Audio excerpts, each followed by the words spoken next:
Hey cuz, welcome back to 40 to Happy, where we are empowering women over 40 to take back our lives, reinvent ourselves, and fulfill our lifelong dreams. If you're new here, my name is Rashida, and I think you're here because you want to start something new in your life, right? You're trying to do something new?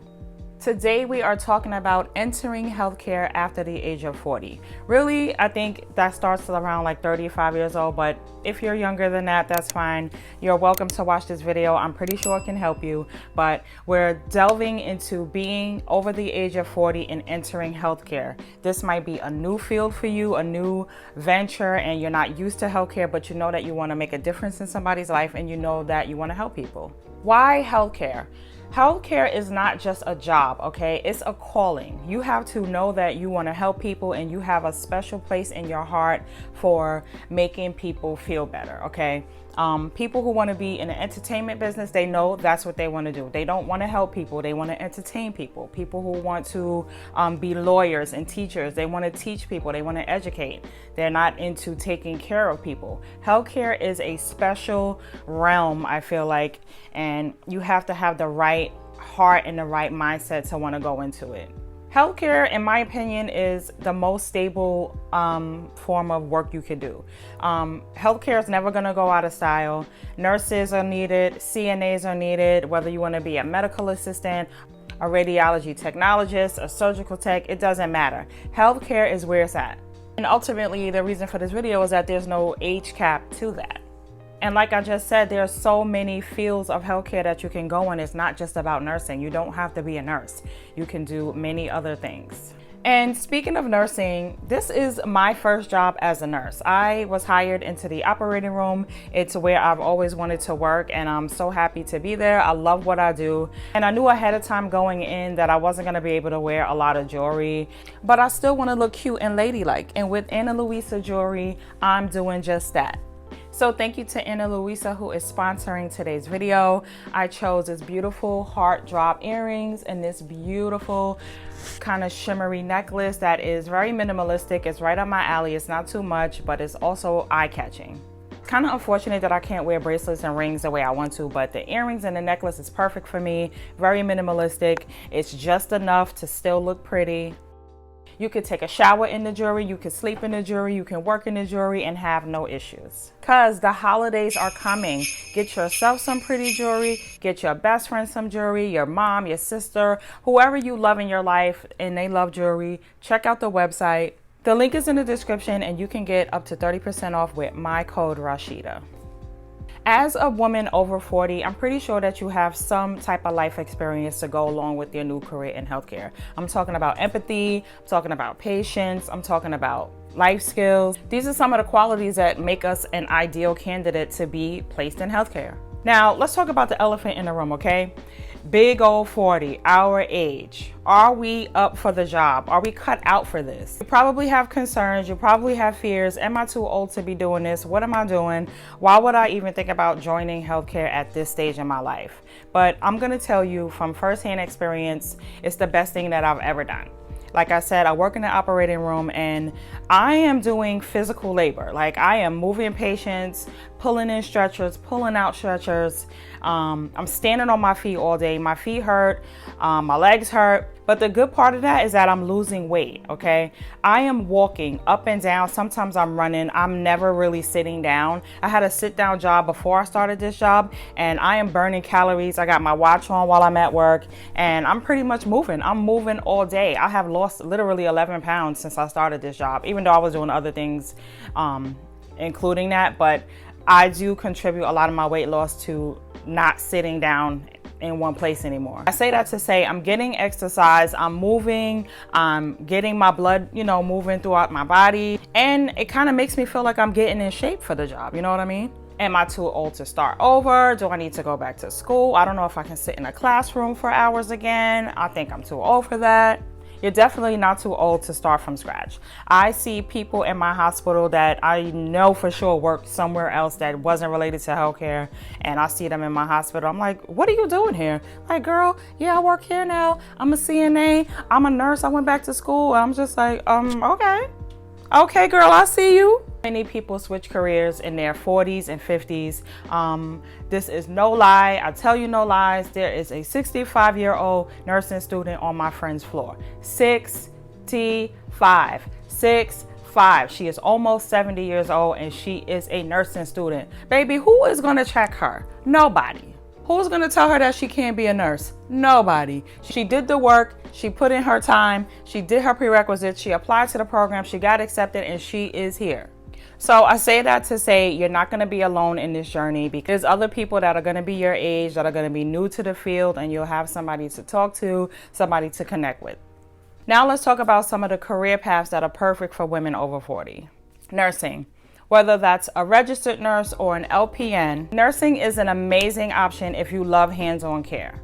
They have 2-year programs, they have 4-year programs if you want accelerated, which is like a nights and weekends program, something like what I did.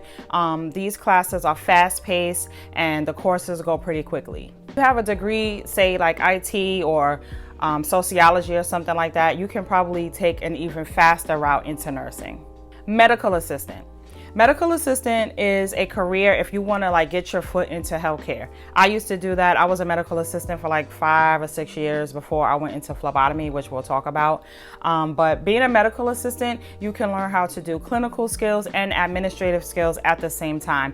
You can learn how to take calls from patients, get prescriptions over the phone, get x-ray results for patients. You can also be right alongside with the doctor, assisting him with procedures. I used to be a medical assistant in a OBGYN office. I would help with pap smears, procedures in the office, leaps, anything like that that'll help you get your foot in the door if you want to really like have hands-on. Medical assistant programs can be sometimes between 9 and 12 months. So it's not that long to get a certificate, and it's not that long in the program itself. If you like, oh, I love healthcare and I want to help patients, but I'm not really into like the hands-on patient care. I don't want to like touch patients, and I don't like blood, and I don't like bodily fluids. You can also try healthcare administration. Patient care managers, healthcare managers, office managers, these are the people who help run the office. They help run the practice. They have a little bit of background in medical terminology. They may have done some healthcare in the past. These are positions that you can get into where you are definitely still helping the patient. You're helping the practice run, and that's also ultimately helping the patient, but you're not really touching the patient. You're not doing vitals and blood pressures and taking blood and stuff like that. You can absolutely put your stamp on the healthcare world by helping patients in this field. Phlebotomy or like a med tech. So the med tech works in the actual lab, and they help to process lab results, tissues, blood, sometimes stool. Again, a medical technician is not really hands-on with the patient, but they're helping to produce those lab results vital to the patient's health and well-being. Phlebotomy is another like foot in the door if you want to get into healthcare. This is where we are drawing blood. I was a phlebotomist for like 14 years before I got into nursing, and I loved it.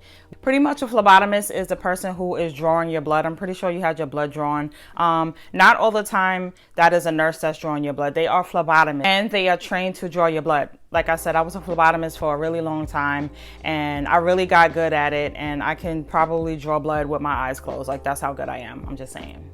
Again, this is another program that takes less schooling. So I know that my job has a phlebotomy program, and I think it's like 6 months. If you like hands-on, but it's not like hands-on, phlebotomy or med tech will probably be the right route for you. And lastly, let's talk about CNA. So a CNA is like a PCA. So they call them a PCA and a CNA. A CNA is a certified nursing assistant, and a PCA is a patient care assistant. Pretty much the same thing, but CNAs, you may find them more in a nursing home aspect, and a PCA is more in a hospital aspect. So my daughter is a PCA. She started out in her school, perform vitals, help with bathing, help with feeding, and different ADLs, which is adult daily living? Assisted daily living. I don't know. And they help with ADLs, which is your like adult daily living. I think that's what that means. CNA is more in the nursing home aspect. So CNA is like at the nursing home, they're at the bedside. They are, again, helping the patient with feedings and bathing and getting outside, taking walks, and fast-paced education. They don't take a long time to do, and they don't take a long time to get certified in those positions. Again, it does not matter how old you are. You could be 16 or 65. If that is what you want to do and that is your goal, then go ahead and go for that goal. Lastly, I want you to do your research, okay? Find out the path that is right for you. Don't do stuff because your cousin did it or your best friend did it. Do it because that is what is in your heart and that's what you like to do.